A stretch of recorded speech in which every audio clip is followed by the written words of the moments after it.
تو روز محشر قیامت کے دن رسول اللہ اپنی امت کو وضو کی برکت سے پہچانیں گے، کیونکہ وضو کی برکت سے ان کے اعضاء چمک رہے ہوں گے، اور اس سے آپ صلی اللہ علیہ وآلہ وسلم پہچان کر اپنے حوض سے پانی پلائیں گے۔ سیدنا ابو ہریرہ رضی اللہ تعالیٰ عنہ سے روایت ہے کہ انہوں نے کہا، رسول اللہ صلی اللہ علیہ وآلہ وسلم نے فرمایا، میری امت میرے پاس حوض پر آئے گی اور میں اسی طرح دوسرے لوگوں کو اس حوض سے دور ہٹاؤں گا جیسے ایک آدمی دوسرے آدمی کے ہونٹوں کو اپنے ہونٹوں سے ہٹاتا ہے۔ صحابہ رضی اللہ تعالیٰ عنہ اجمعین نے عرض کیا، اللہ کے رسول، کیا آپ ہمیں پہچانیں گے؟ آپ نے فرمایا، ہاں، تمہاری ایک نشانی ہوگی جو تمہارے سوا کسی اور کی نہیں ہوگی، تم میرے پاس وضو کے اثرات سے روشن چہرے اور چمکدار ہاتھ پاؤں کے ساتھ آؤ گے۔ امت کو حضور صلی اللہ علیہ وآلہ وسلم کی ملاقات کا اشتیاق کم ہے کہ نبی صلی اللہ علیہ وآلہ وسلم کی محبت ساری امت کے ساتھ اس قدر گہری ہے کہ امت کی تخلیق سے قبل ہی ملنے کی خواہش کا اظہار فرمایا، باوجود اس کے کہ امت طالب ہے، نبی مطلوب ہے، امت غلام ہے، نبی سردار ہے، امت گنہگار ہے، نبی سہارا ہے۔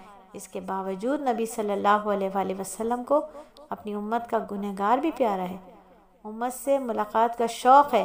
محشر کے ازدحام میں خواہش کی تکمیل کے بندوبست بھی کیے جا چکے ہیں۔ غلاموں کے اعضاء کو وضو سے چمکایا جائے گا، ان کے باوفا نبی ان کو پہچان لیں گے۔ قربان جائیے ان کی وفاؤں پر، ان کی محبت پر۔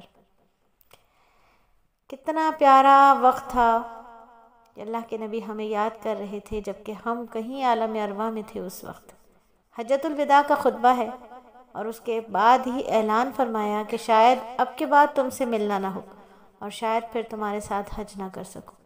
پھر غدیر خم کے خطبے پر ارشاد فرمایا کہ میں بشر ہوں اور بشر کے لیے خلود و دوام نہیں ہے، شاید ان قریب میرے رب کا قاصد مجھے بلانے اور لینے آ جائے۔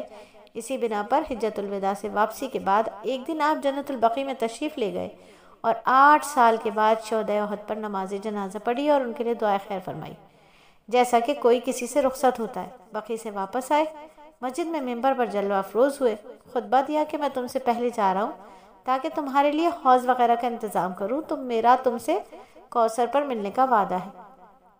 میں اپنے اسی مقام پر حوض کوثر کو دیکھ رہا ہوں۔ تحقیق مجھ کو زمین کے خزانوں کی کنجیاں دے دی گئی ہیں اور مجھ کو اپنے بعد اس کا اندیشہ نہیں کہ تم مجموعی طور پر سب کے سب شرک میں مبتلا ہو جاؤ گے، یعنی پہلے کی طرح قوم مشرک بن جائے گی۔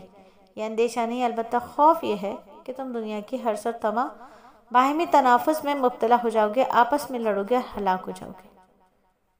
رحمت دو عالم کی امت سے وابستگی ہے، بے مثال تعلق ہے کہ جاتے ہوئے بھی حوض کوثر پر ملنے کی خوشخبری سنا کر جا رہے ہیں۔ اس سے معلوم ہوا کہ نبی رحمت کو اپنی امت کی راحت کا کس قدر خیال ہے۔ محشر کے سخت حالات میں بھی جبکہ والدین اپنی اولاد کو، اولاد اپنے والدین کو، بھائی اپنے بھائی کو، ہر تعلق والا دوسرے تعلق والے کو چھوڑ جائے گا، لیکن حضور صلی اللہ علیہ وآلہ وسلم اپنی امت کو یاد رکھیں گے۔